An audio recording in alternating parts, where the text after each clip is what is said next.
So you'll remember, I hope, that we are on a bit of a tour. We're doing Buddhism through time and space. And I think we've been in India, we've been in China, and now we're going to Japan. Japan in the 12th and 13th century. And today we're looking at someone who's called Shinran and his teachings around a school of Buddhism that's the Pure Land school. And we're going to learn a couple of really good Japanese words today as well, so, which will always become useful, you never know. So, and it's interesting because the form of Buddhism we're talking about today, which is called Pure Land Buddhism, in some ways it can seem very different from how we practice here.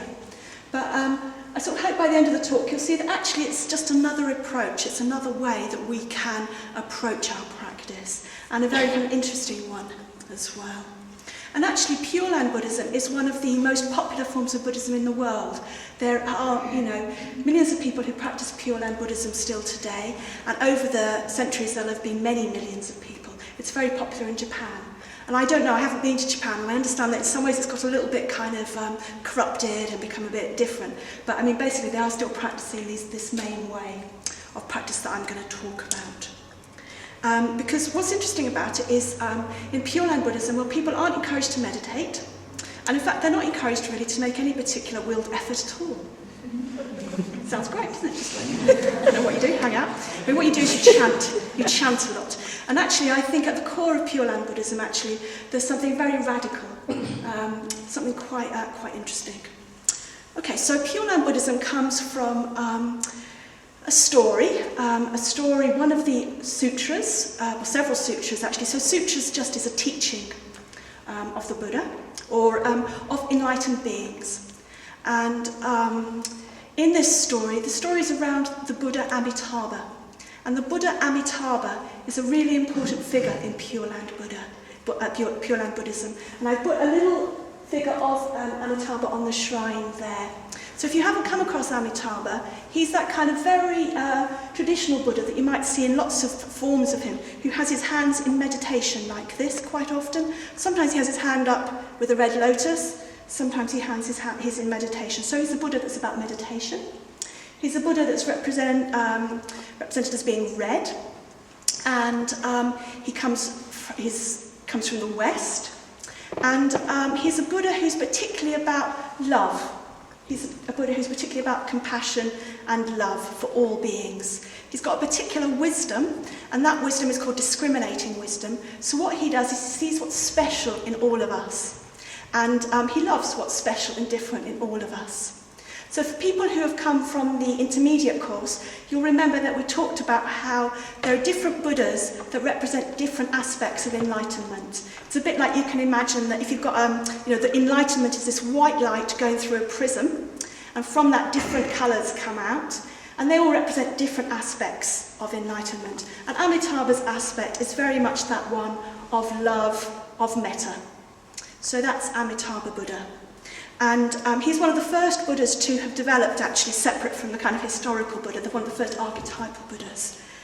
And in the story, he has a pure land, okay? And a pure land, many Buddhas have pure lands, and pure lands are wonderful places. They're just full of beauty. So they're full of jewels and birds singing beautiful songs and clear running water that that you hear the Dharma in. They're a place where you don't need to work, you don't need to worry about getting anything to eat. All you need to do is you listen to the Dharma being taught. So traditionally, I think some traditional kind of Buddhists would think that when you die, if you call on Amitabha, you will go to his Pure Land. So I think it's important to say that we are very much in the land, I suppose, of myth here, of stories. Okay, we're talking, that doesn't mean, however, that they're not true, okay? So in some ways, even though these are myths, these are stories, they have truths in them because they're about the way that we experience the world. So traditionally, Buddha Amitabha has his Pure Land. And what he did was he made a vow that if he were ever before he became a Buddha, he made a vow that if he was going to become enlightened, what would happen is if anybody called on him at any time, they were in trouble, they would go to his Pure Land when they died. Okay, so that sounds really un-Buddhist, doesn't it? So it's a bit like you've got this figure. If you call on his name with a heart that really means it, you'll go to his Pure Land. And he's promised that to us, and he has become enlightened, so it must be true. Okay, so all you need to do is just call on him with a heart that believes in him, and you will go to his Pure Land. But I think it's talking about something kind of a bit more mythical than that, a bit more about an experience that we have. So I'll come to that later.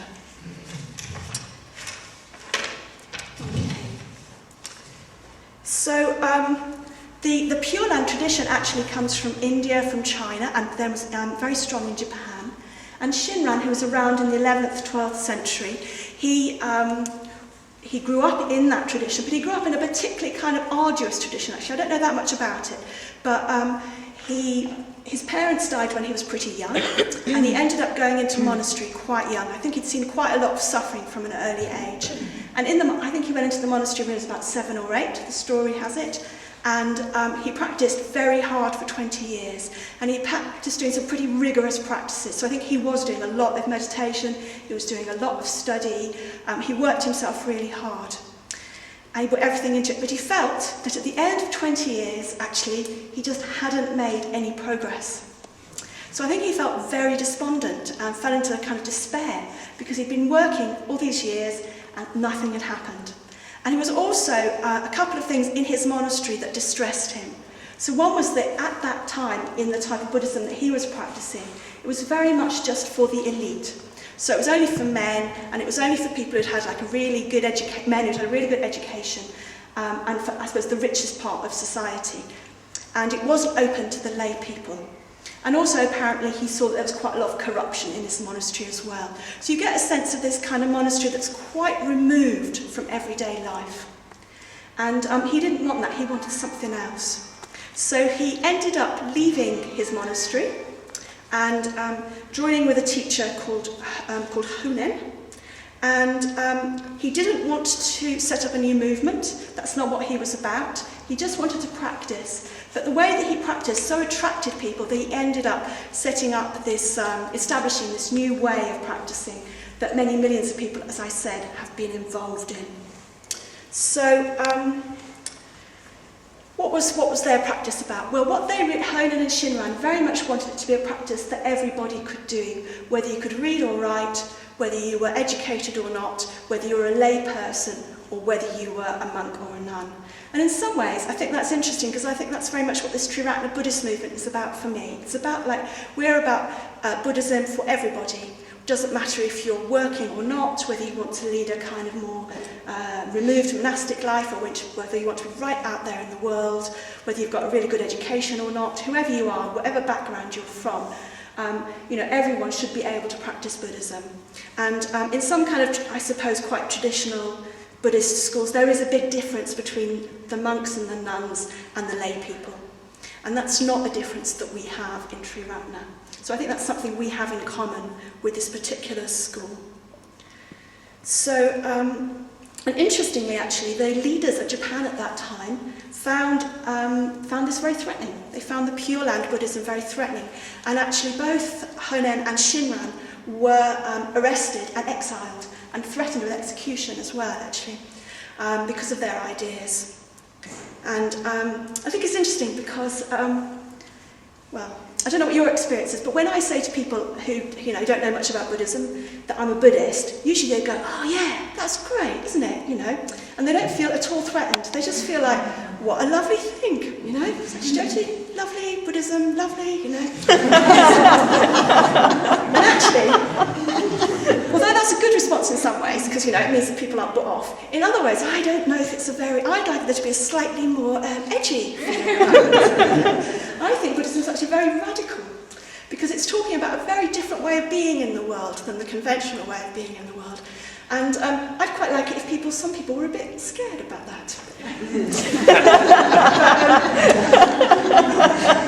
I also wouldn't like it if they exiled me or threatened me with execution or anything like that, so I don't want it to go that far. But I just think it's interesting that, that kind of, the way that Buddhism seems being very nice. Well, it is good, it is about developing kindness, but it's also about developing wisdom and about being quite different in the world, I think. So what Shinran went to do was he stopped being a monk. He was stopped from being a monk, actually. So he went to live in a very kind of remote fishing village. He got married, had children, and he lived just with the local people, developing a way that they could practice.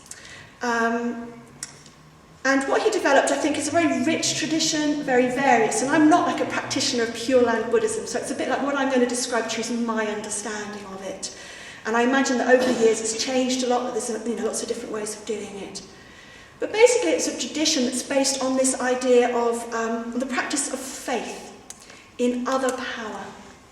So other power, in the power of Amitabha Buddha. So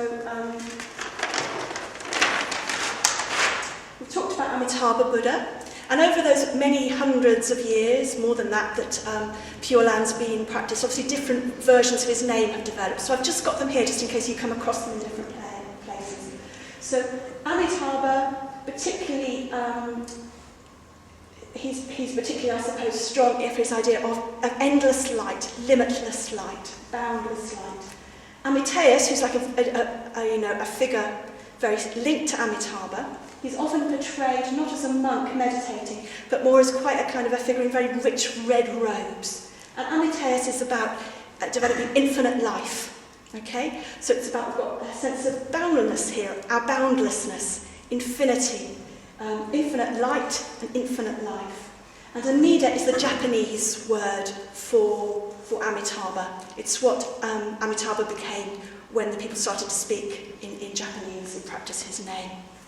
So I just put those three names there so that if you come across them you realise they're very linked actually. So this tradition we're talking about is very much about other power, the power of Amida Buddha, calling on and chanting his name. And why do that? Because that can sort of feel a bit like, that's a bit dodgy really, it's a bit kind of just not really, it feels sort of kind of religious in the worst sense, doesn't it? You're just relying on some kind of superstition or something. But I don't think it is about that. I think, or maybe for some people it is, but I think behind it is the idea that if we try and use our own ego, our own selves, to develop spiritually, it can be, in the end, counterproductive. It can be very useful at times, but at some point it can become counterproductive. And because what happens is that our ego just appropriates any spiritual progress we make. Okay, and there's a great Japanese word for this, which is hakurai. Hakurai. And hakurai is the kind of way that the mind works, the small mind works, where it's always calculating for its own ends. It's that time, when you're trying to kind of manage everything and other people so they do what you want. And it's manipulating the world for our own benefit, other people for our own benefit.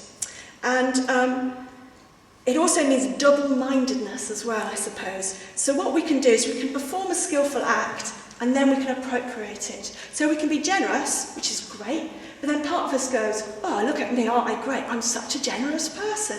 And there's nothing kind of wrong with that in a way. That's not a reason not to be generous. But it is a bit counterproductive because it's a bit like we're getting a stronger sense of ourselves as separate if we do that and being wonderful.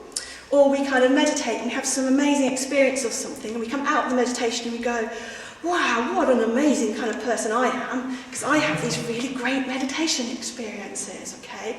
And it's a bit like we haven't, we're not loosening the sense of ourselves, we're actually strengthening it. So that's hakurai. And what I think Shinran felt was that if we're very willed in our practice, what we will do is we'll just kind of strengthen that sense of separateness. So, and I think it's also not if we think we're great that we also do that, it's also if we think we're rubbish we'll do that, interestingly, actually. So I think if you've got maps, for some of us we'll spend quite a lot of time thinking we're particularly awful people, which we're probably not, actually. And that's also another sense of separating ourselves off from others, I know that when I'm in that mood, either when I'm being kind of arrogant and I think I'm brilliant, or when I'm being kind of down on myself and I think I'm rubbish, actually in that state I'm quite separate from other people. And I think I'm quite special. I'm either special because I'm great, or I'm special because I'm rubbish. And both of those disconnect me from everything that's going on. Okay. So, I suppose what Shinran was arguing in a way, it's a bit like if you're in a closed system and you're trying to use your own ego to practice, in the end, that might be counterproductive. It's a bit like you're trying to pull yourself up by your bootstraps. Actually, you can't do that. You need something bigger than you who can help you do that. So what Pure Land Buddhism is about, it's about we call on this other power, we call on Amida. And if you call on this other power, you call on Amida, you will, Shinran changed it slightly. So it wasn't just that when you died, you'd go to a pure land, this wonderful place where everything is beautiful. It's actually at any point when your heart was pure and you called on you called on Amitabha, Amida, you would at that point enter the pure land.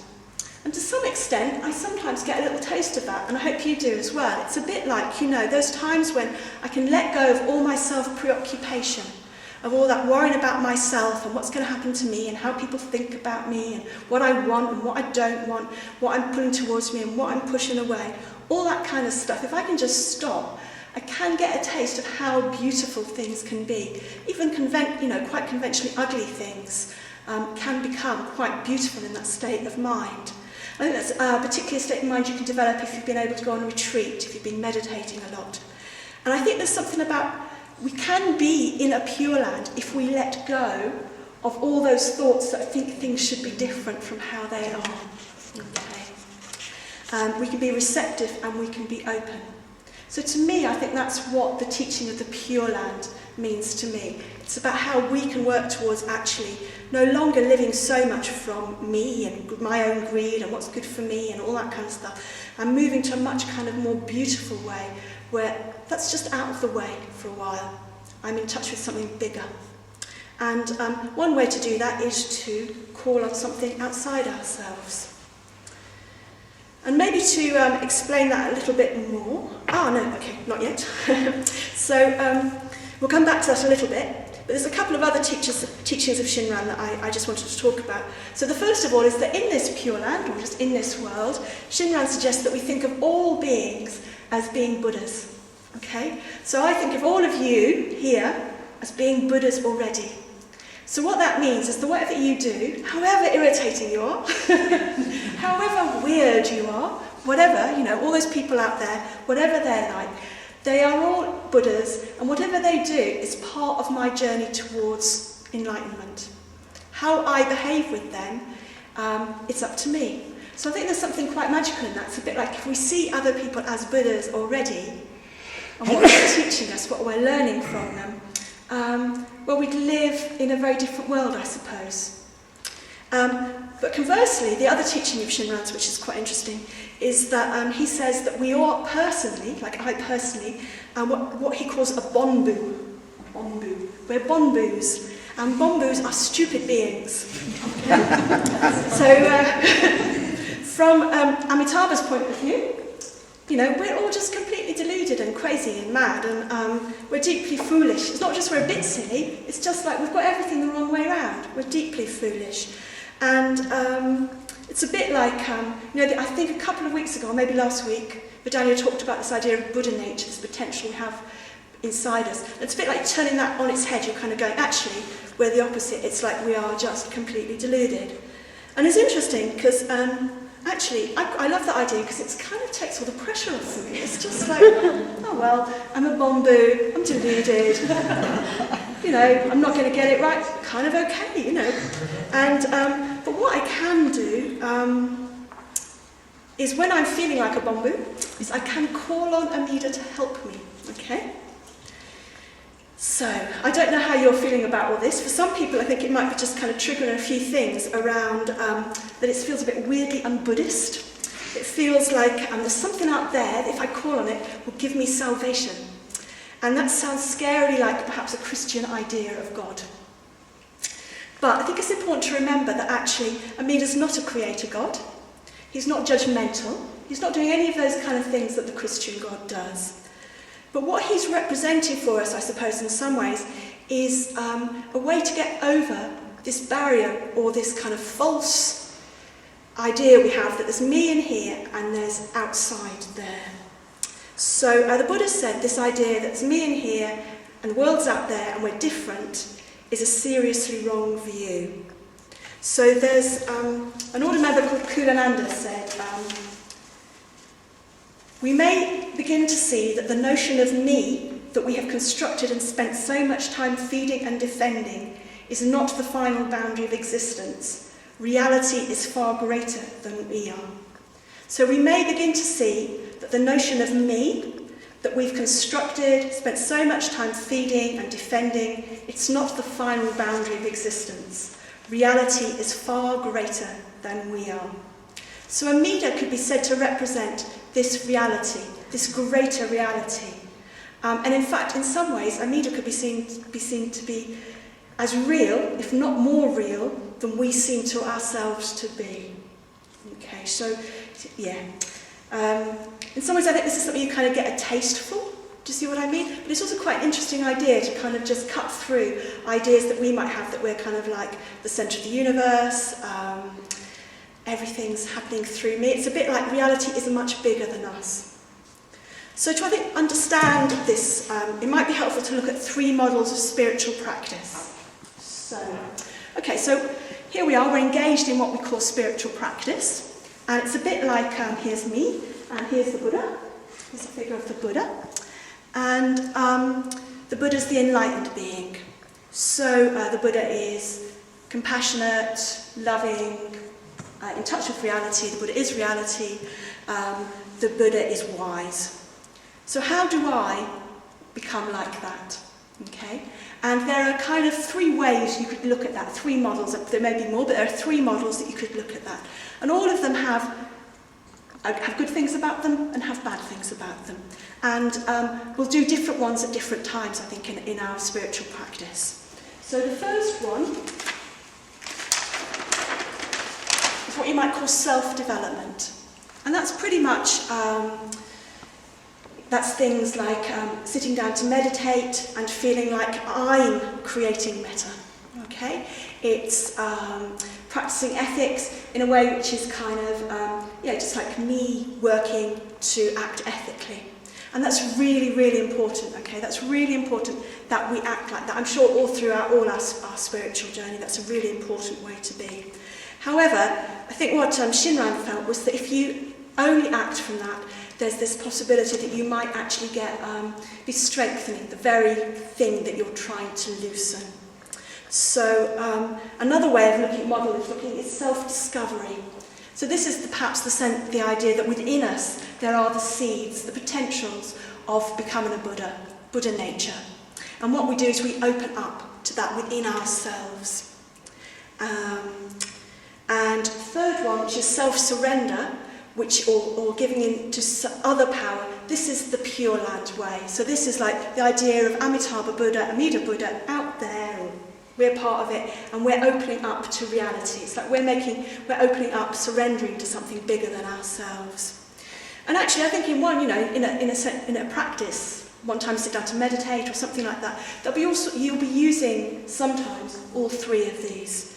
So, for instance, I think mindfulness can actually be self-surrender in some ways. It can be opening up to a different power. Because if you just let go of all those ideas and thoughts that you have, that letting go in itself is a kind of letting go, a surrendering, and opening up to something else. You're just opening up to what's going on.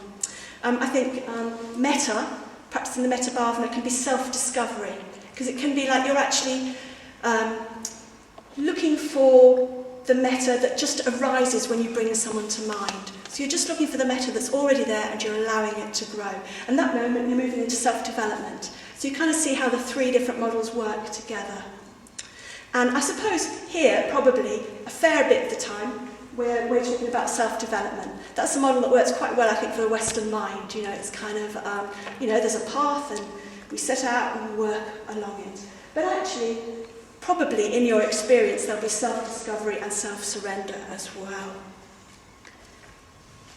And I suppose the problem that can happen with self-surrender, obviously, is that if you take it completely literally, you might, for instance, not practice ethics. Do you know what I mean? You might just go, oh well, I won't do anything, I won't meditate, I'll just kind of open up to this other power and that'll be fine. And I don't think that's what he meant. I think it very much, from what I understand of people who practice Pure Land, they're part of the Sangha, they practice ethically, all that is laid down as well. That's part of what they do. But they also have this idea of opening up to something bigger than themselves.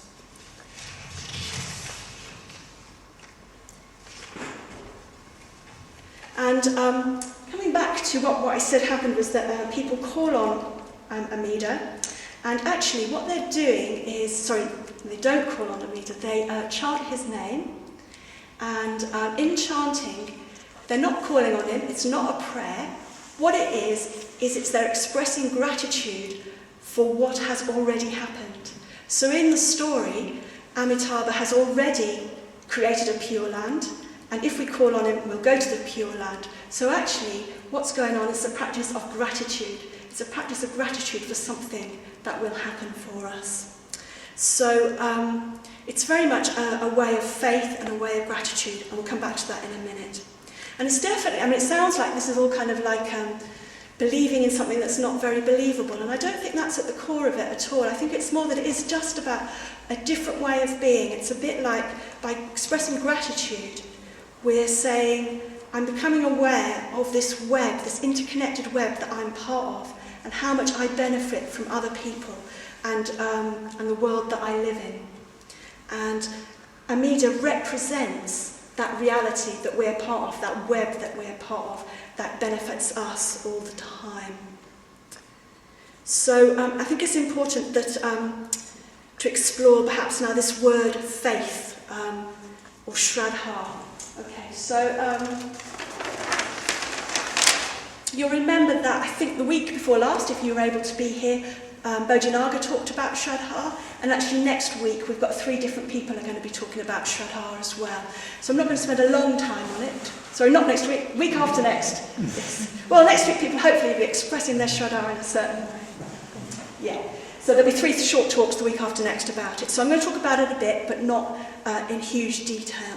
But I think the first thing is, so Shraddha is one of those words, a bit like metta, that it's better not to translate, okay? So we tend to talk about it as faith, but I think that's very misleading, okay? So if I say faith from now onwards, heckle, tell me, okay? Because it's very easy to use it, but I think it's good if we get used to the idea of just Shraddha. So if we look at where the word Shraddha comes from,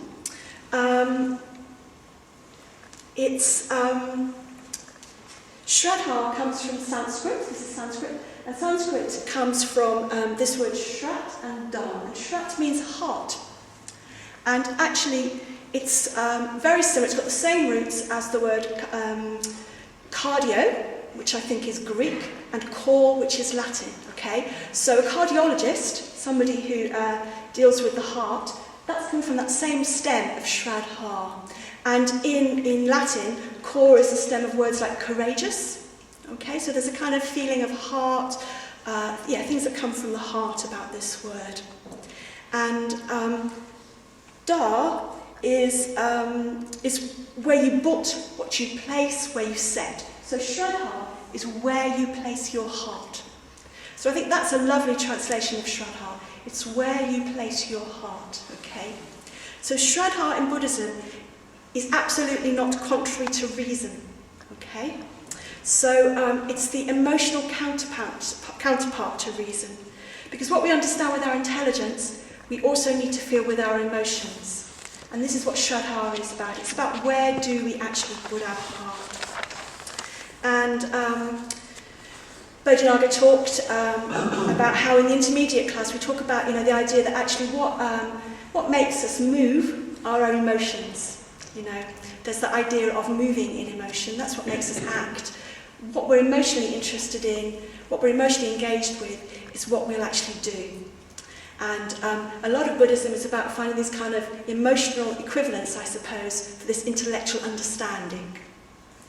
So I think it's where we put our hearts, but I think we ought to be, we're not saying it's irrational, that it's not, our heads aren't involved. In fact, not at all. You can say that there are 3 aspects to Shraddha. And you could call them loosely head, heart, and gut. Okay. So these are emotional is the heart, cognitive, thinking is the head, and volitional is the gut. And actually, these are very well explained by something Vedani has written. So if you want to explore it more, there's, if you go on Free Buddhist Audio, there's a Mitra study course on faith and imagination. And these three types of Shraddha are explored there. So I'll just talk about them briefly. So first of all, confident faith, which is the head aspect, the cognitive aspect. So this is the kind of faith, or Shraddha, which leads us to have like a deep sense of rightness or trusting in the teachings. So certainly my experience was when I first came across the Dharma, the teachings of the Buddha, was well, I went to learn to meditate because I was really stressed and I couldn't meditate very well. But when people started talking about the Dharma, I just thought, oh, that's great. This is just like a real kind of articulation of something that I knew intuitively, but I couldn't really put into words. And so it kind of, it felt right, but on a head level it felt right. It felt like this makes sense. And the kind of more I heard people talking about it, most of it made sense in that way. And although there might be like a rational sense, there might even be a deeper sense in that as well. It's a bit like, I don't know if many of you have done the Heart Sutra in a puja, because that's one of those things which I don't really know. I don't really know what the Heart Sutra means really, but yet it's very meaningful to me. The first time I heard it, I was just amazed by it, and it kind of gave me shivers down my spine, and it still does quite often actually. And it's interesting because it's just words, but somehow I've got that sense of Shraddha with it, that sense that it means something to me. And there may be other things in the Dharma that you feel like that as well. And I suppose at the most down-to level, this kind of confident, this head kind of faith just means knowing that the teachings work. You know, that we know from our own experience and our observations of other people that doing the mindfulness of breathing, doing the metta bhavana, practicing more ethically is making a change in our own lives and in that of other people. And it's important that we think clearly about these truths, that we challenge them, that we talk about them with other people, because if we don't actually study them, I suppose, we might be open to all sorts of deluded ideas. I think it's a bit like it's really important to be in touch with your emotions, but it's also really important to have an intellectual understanding where you're questioning things. I mean, I do find sometimes, because when I say I'm a Buddhist, not only do people think it's very nice that I'm a Buddhist, they also then think I'm going to believe all sorts of New Agey kind of things that I don't necessarily, I mean, I'm open, I don't know, but I don't necessarily believe them, you know. So it's a bit like, it's really important that we question these and we check out that they work for ourselves as well. Okay, so that's the kind of head aspect of Shraddha. The heart aspect of Shraddha, I'll come back to. I'm going to talk about this one first. So this is also called longing Shraddha, longing. And this is about the volitional, the gut aspect of Shraddha, and it has to do with the will. So it's got two elements. So it's about our desire and our longing to move towards the qualities we admire. So to close the gap between ourselves and our ideals.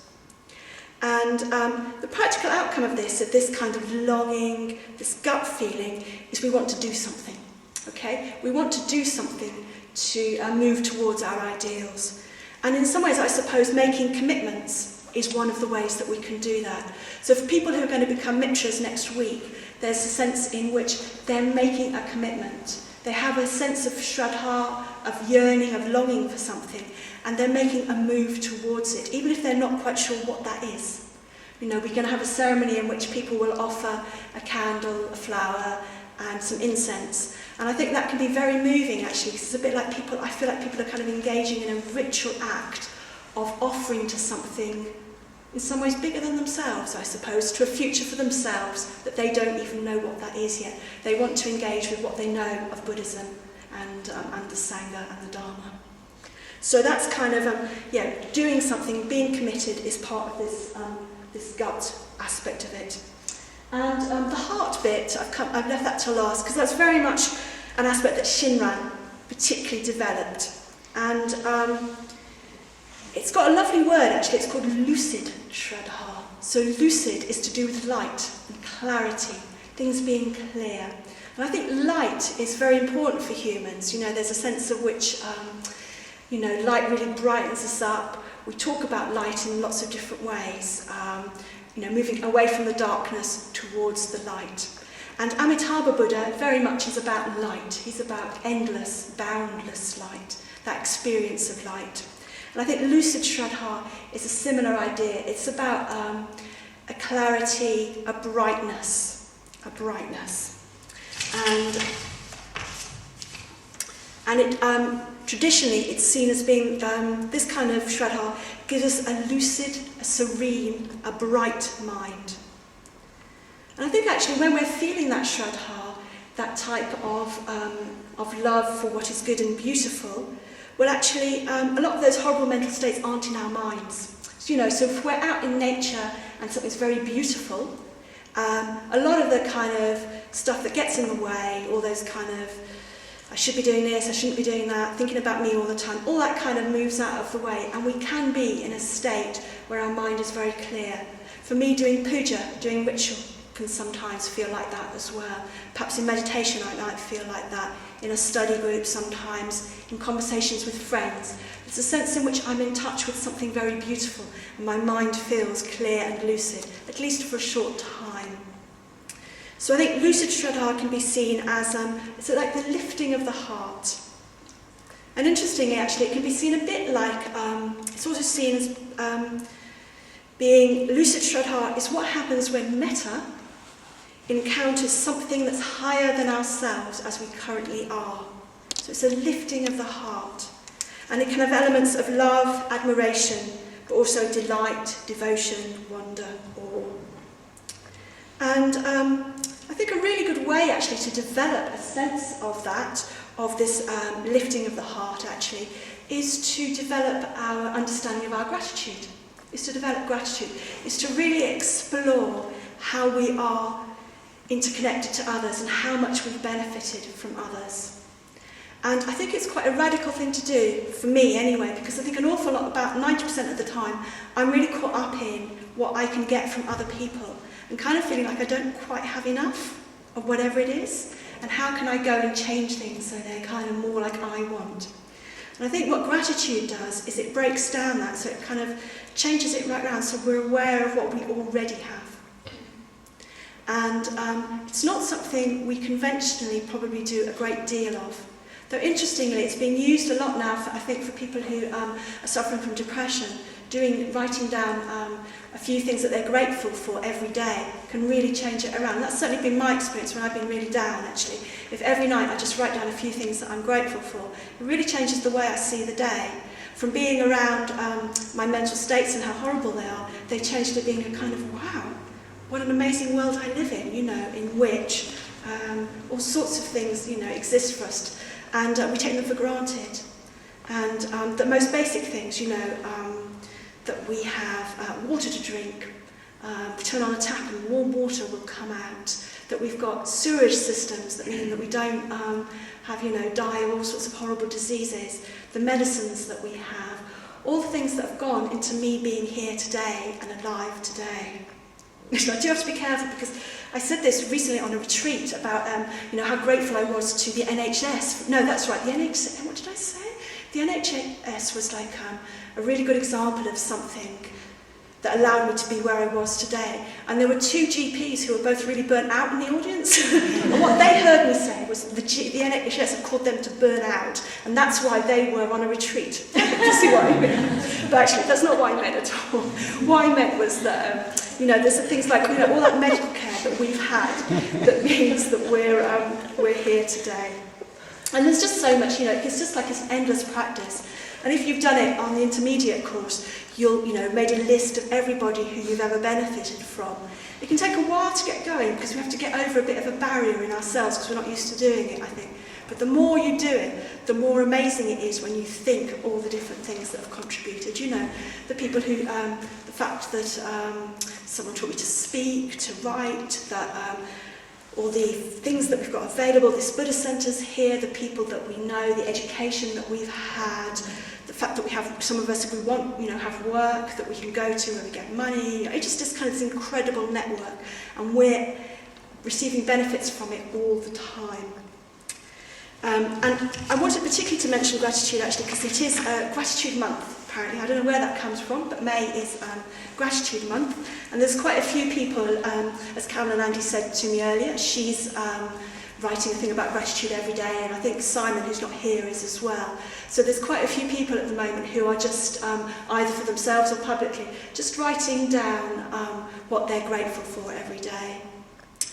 And in some ways, that whole kind of, if you think of that whole network that's going on, that's giving us what we have, the clothes that we wear, this watch that I'm wearing, the words that I'm using, all the teachings that I've had of the Dharma that have come together. In some ways, that whole unknowable network is Amida Buddha. That is reality. That is what we open up to when we open up to Amida Buddha and to his love. That is what Pure Land Buddhism is about. It's about, if we realise where we are and what we've already got, to some extent we can live in a Pure Land ourselves here and now.